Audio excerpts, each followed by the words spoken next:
Há mais de um século atrás, 3 crianças pastoras tiveram uma visão sobrenatural que viria a mudar as suas vidas para sempre e selar teus destinos sobre a terra.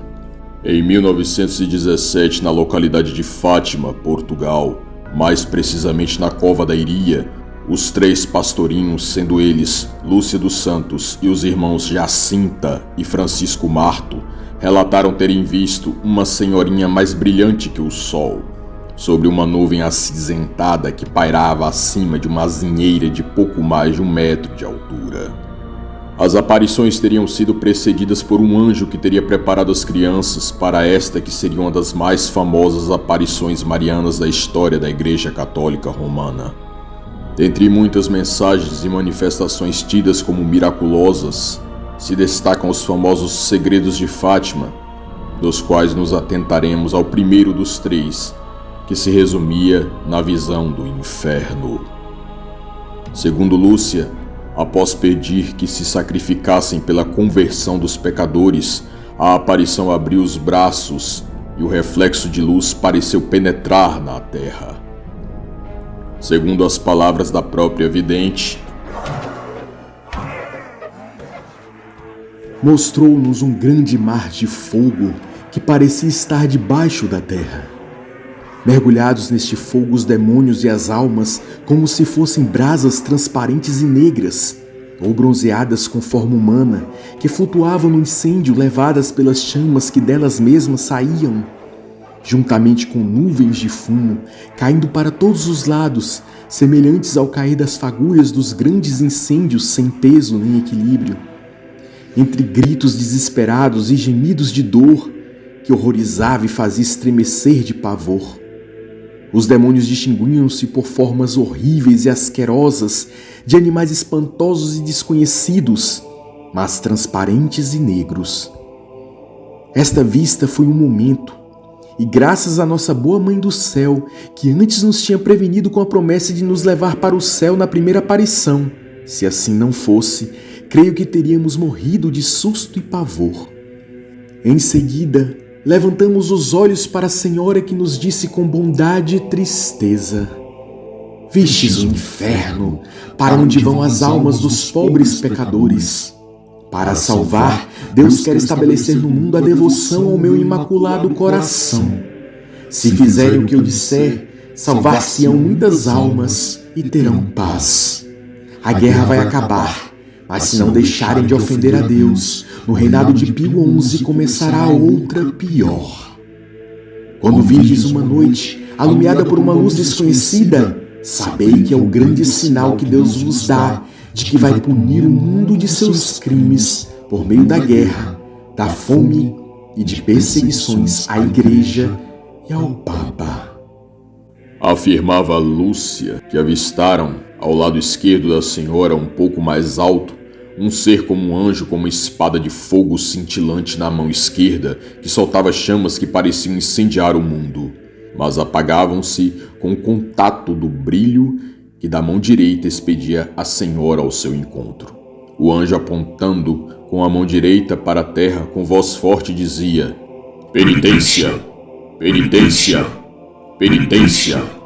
Após tais manifestações assustadoras, diante do terrível impacto emocional causado pela visão do castigo, as crianças se entregaram a penitências severas, como orações constantes por horas e jejuns esmagadores. Lúcia testemunhou que Jacinta e Francisco eram capazes de passar dias inteiros sem comer. Davam seus alimentos às ovelhas, não bebiam quase nada de água, mesmo em pleno calor. Afirmou que passavam o dia inteiro e mesmo durante o sono da noite com uma corda áspera permanentemente amarrada à cintura e que os feria de modo a fazê-los sangrar.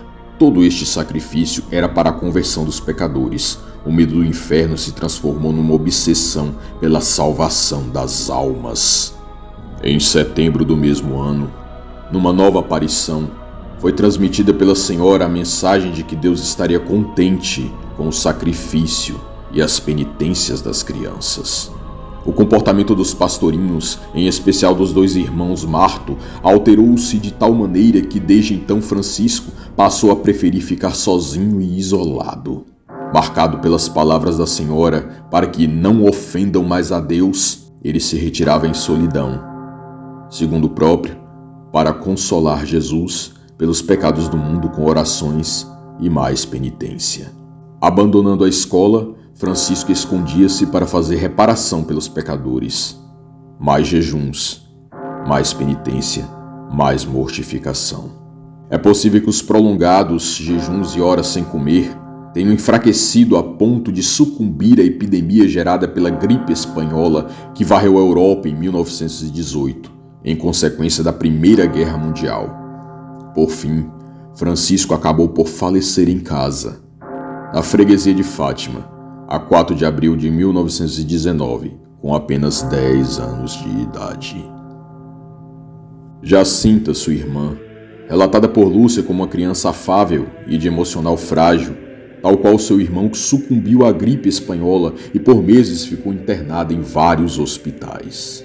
A pastorinha teria recebido revelações particulares da aparição, onde a senhora lhe teria avisado que logo viria buscar seu irmão e que ela muito teria de sofrer ainda pela conversão dos pecadores. Em fins de dezembro de 1919, a senhora a visitou mais uma vez para anunciar-lhe novos sacrifícios e dores. Jacinta relatou o fato a Lúcia nestes termos. Disse-me que vou para Lisboa, para outro hospital. Eu não te torno a ver, nem mais verei meus pais. Ela também me disse que depois de sofrer muito, eu morrerei sozinha. Mas que eu não tenha medo, pois ela virá me buscar para o céu. Jacinta sofria de pleurisia, uma inflamação dos tecidos que revestem os pulmões e o tórax. Precisava ser operada, contudo, devido à má condição de seu coração, não pôde ser anestesiada. Ela passou pela remoção cirúrgica de 2 costelas sem anestesia. A dor que a pastorinha sentiu foi excruciante.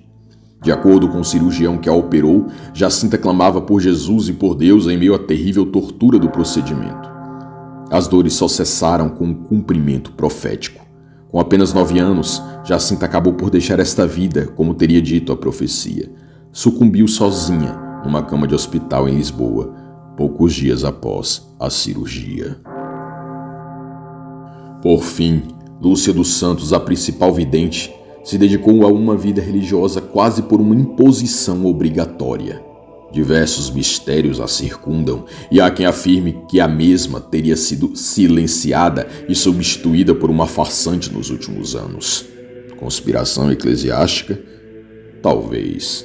O que se sabe é que Lúcia foi compulsoriamente retirada de sua terra e para sempre impedida de levar uma vida normal. Uma vez que primeiro internaram-na secretamente no asilo de Vilar, no Porto, e depois mandaram-na para a Espanha, onde fizeram dela freira, enclausurando-a para o resto de sua vida. O real motivo que teria gerado tanta perseguição e até mesmo uma absurda substituição por uma sósia, ninguém sabe. Mas o fenômeno das aparições de Fátima está envolvido em grandes controvérsias desde o seu início, com argumentos acalorados envolvendo não só elementos dos meios ateus e agnósticos, como da própria Igreja Católica.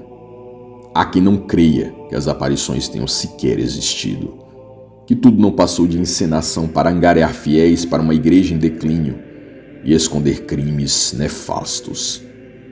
Há quem acredite nas aparições, contudo, duvide que as palavras da entidade tenham sido aquelas e não outras.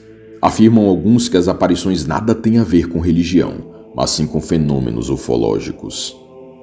Houveram sacerdotes católicos que foram críticos ferrenhos de Fátima, alegando que as aparições nada têm a ver com o Deus revelado em Jesus de Nazaré nos evangelhos, mas sim que tem tudo a ver com um Deus sanguinário que se compraz no sofrimento de inocentes, um Deus criador de infernos para castigar aqueles que deixam de ir à missa aos domingos ou dizem palavras feias, um Deus ainda pior que algumas de suas criaturas. De fato, em aparições isoladas a Lúcia, a suposta entidade teria lhe revelado que haviam almas de crianças a sofrer eternamente no inferno por conta de uma palavra de blasfêmia, assim como uma alma de uma garota que queimaria no purgatório até o fim dos tempos por ter ouvido uma música profana. Independente de sua crença, É inegável o contraste da pregação de um Deus de misericórdia e perdão frente ao Deus que pune com a eternidade de sofrimentos uma criança por conta de uma palavra. Pior, o comportamento sádico de mostrar tais coisas a crianças emocionalmente frágeis, impressionando as crianças ao ponto de levá-las à morte. Seria essa a verdadeira face do Deus cristão? Ou seria uma farsa com fins lucrativos ou políticos? Haveria de fato um Deus que incentive e elogie o sacrifício e a dor, ou será apenas invencionice humana? São mistérios que nos estremecem. E você, acredita em Fátima? Acredita que o sacrifício e a penitência converte os pecadores? Acredita no inferno? Deixe nos comentários sua opinião. Talvez o sobrenatural não seja para ser entendido, e sim para ser sentido. Nada deixado a não sentir. Nada a entender.